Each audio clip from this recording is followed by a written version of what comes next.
Welcome back to Oracles by MJ. I am MJ and I thank you. Last week I shared 7 articles. You can go check that out. That's in the link below. This week I'm going to share 8. Little excerpts from some, give a little feedback, a little something. What's going on in this world? This world, this world, this world. 1. Zoologist Adam Britton guilty of bestiality, animal abuse, and possessing child exploitation material charges. 2. New research adds evidence to the benefits of ginger supplements for treating autoimmune disease. 3. The long history of creative theft in black music and arts. 4. Intellectual development for those ages 17 to 45. All work and no play will really make a dull life. Another shutdown nears as Congress continues negotiations, and I have a little time clock down here. 13 hours, 23 minutes, 40 seconds. We will know the results of that. How the fentanyl crisis, 4th wave, has hit every corner of the USA. Also, boys at risk. And I had to dive deep into this because I'm wondering why is it specifically boys. But it applies to both. Boys at risk, fatal accidental fentanyl ingestions in children. Verbatim. Make sure you subscribe. Make sure you subscribe. Whether you see me on TikTok, YouTube, Instagram, wherever, subscribe. Hit that button. Britton held a PhD in zoology and held the position of Senior Research Associate at Charles Darwin University. He was also co-chief of a successful crocodilian research and consulting business, Big Gecko, where he kept saltwater crocodiles as pets on his property. So they were already in the home. These crocodiles, these animals, these alligators. These big geckos, they were already in the home. That's the first thing you do if you want to enslave something, hold it captive, keep it in your home. The NT News reported Crown Prosecutor Marty Aust revealed in court that Britton had a sadistic sexual interest in animals, particularly dogs, dating back to at least 2014 when he began engaging in sexual activities with his Swiss Shepherd dogs, Ursa and Bolt. Why the hell we need to know their name? That's the question. Oh my goodness. Between November 17, 2020 and April 22nd, 2022, Britton obtained 42 dogs of various breeds and ages, most which he tortured and sexually exploited for his sadistic pleasure, ultimately killing them. God damn. This man engaged in discussions with other users about bestiality, animal abuse, and the acquisition of the dogs and methods for disposing of their bodies. A search of his laptop uncovered 15 files of child abuse material he has sourced online, including content involving toddlers being subjected to horrifying acts. He pleaded guilty to 37 counts of animal cruelty, causing serious harm or death, 10 counts of raping or attempting to rape dogs, 4 counts of possessing or transmitting child abuse material, animal cruelty, breaching duty of care to his own dogs, Bolt and Ursa, because we still need to know their names, and using a carriage service in an offensive manner, the NT News reports. He has been remanded and in custody will return to court for sentencing later. Let's sentence him today. You hear stuff like this, the first thing you think of is, where this man woman? He ain't got no woman. And it's so sad. When you think of women who do things like this, they more so don't have a man. A man who do shit like this, he will still have his woman at home. What the fuck is wrong? Next. The research published today in JCI Insight focused on studying the impact of ginger supplementation on a type of white blood cell called the neutrophil. The study was especially interested in neutrophil extracellular trap net formation, also known as netosis, and what it may mean for controlling inflammation. The study found ginger consumption by healthy individuals makes their The study found that ginger consumption by healthy individuals, note that, healthy individuals makes their neutrophils more resistant to netosis. This is important because nets are microscopic spider web-like structures that propel inflammation and clotting, which contribute to many autoimmune diseases, including lupus, antiphospholipid,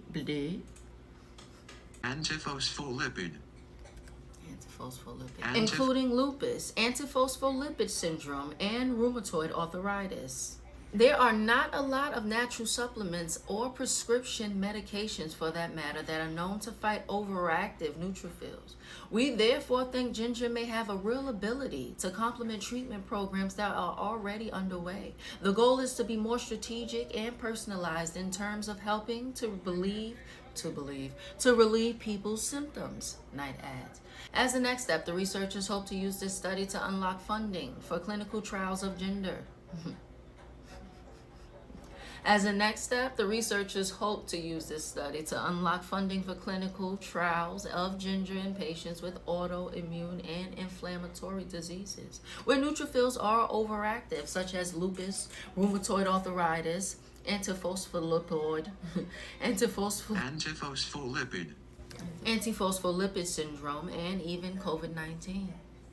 Ginger is so good. I love me some ginger in my tea, in my shampoo, in my body wash, in my lotion.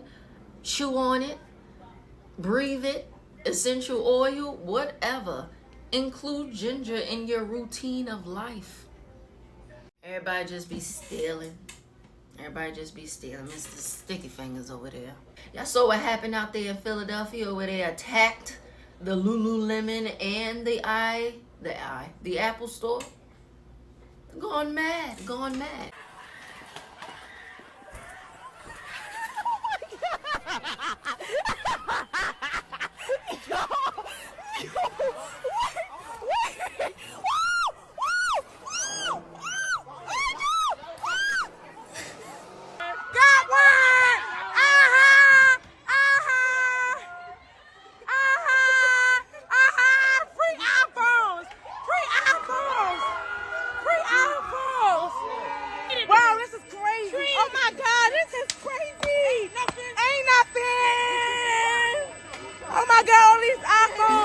The long history of creative theft in black music and arts. Now, we all have our ways of taking things.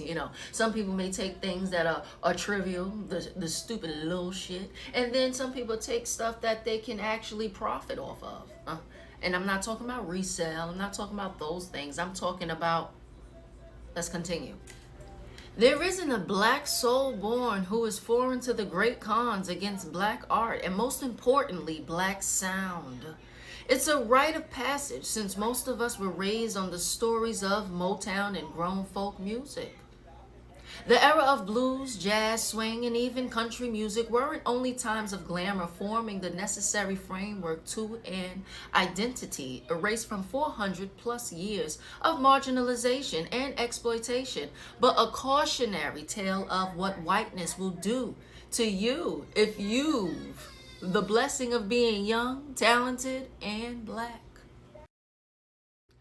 And it isn't like the same can be said for black musicians breaking into the counter genres. As stated, though country music has roots within black culture, Lil Nas X, along with a host of black musicians, including Beyonce Knowles Carter, have been penalized for attempting to reach into the genre and outright barred from it because of its label as a white demographic. Further, in the subject of rock music, few black musicians are involved in the genre outside of Jimi Hendrix. And despite the prevalence of black musicians within pop music, many black female artists aren't presented the accolades from their contributions to the industry. And y'all said we don't have culture. But then y'all find yourself stealing and thieving and trying to recreate it. Boring, boo. When has it ever been made better? Probably made more from it. Financially, no. We know you copycat. Please note that every article that I'm reciting from will be in the description below. verbatim. Now, intellectual development as it pertains to those ages between 17 and 45. Does intelligence increase or decrease during adulthood is the question. The question has plagued psychologists for decades. Cross-sectional studies of IQ tend to show that young adults perform better than middle-aged or older adults, while longitudinal studies of IQ appear to indicate that people increase in intelligence through the decades, at least until their 50s. But the issue of intellectual development in adulthood is not so straightforward or simple. The results of the cross-sectional studies, younger adults as a group do better on IQ tests, may be due more to cohort influences, such as longer schooling or greater exposure to television than that enjoyed by the previous generation, than to aging influences. The results of the longitudinal studies over time, persons do better on IQ tests, may be due to the effects of practice, increased comfort taking such tests, or the tendency for those who remain in the studies to perform better than those who drop out. All this says in layman's terms is continue developing yourself. You don't have to necessarily stay in school, but that's the number one answer. That's the top hitter. That'll keep you focused, keep that cognitive developing. Hello, intellectually, rather. All work and no play makes Harper a dull boy. You know what movie that's from? Science Daily, your source for the latest research news, released an article September 14th this year, summarizing, prioritizing career goals over fun and freedom doesn't make your life better. The study across 3 countries discovered people who prioritized achievements over enjoyment were less happy on the next day, whereas those who aimed for freedom said they had a 13% increase in well-being, recording better sleep quality and life satisfaction. And participants who tried to relax and follow their hobbies recorded an average well-being boost of 8% and a 10% drop in stress and anxiety. Dr. Hanno said, we all know the old saying, all work and no play makes Jack a dull boy. And this study shows it might actually be true. There's no benefit to well-being in prioritizing achievement over fun and autonomy.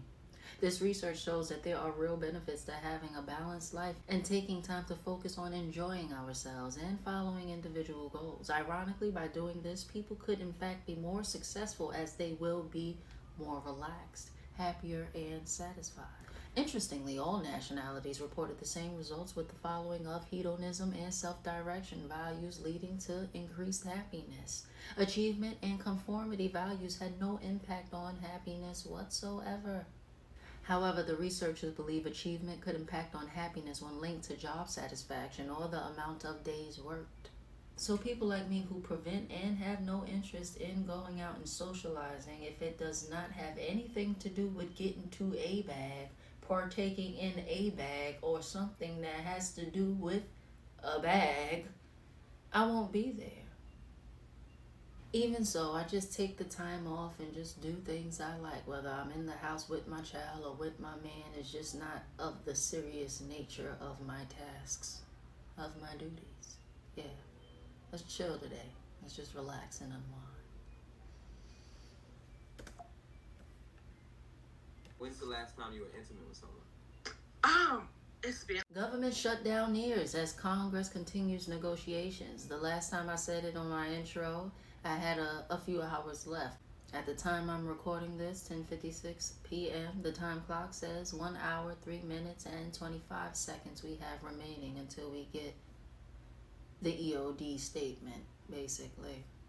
I'll put that right here since I know that'll be released before this is.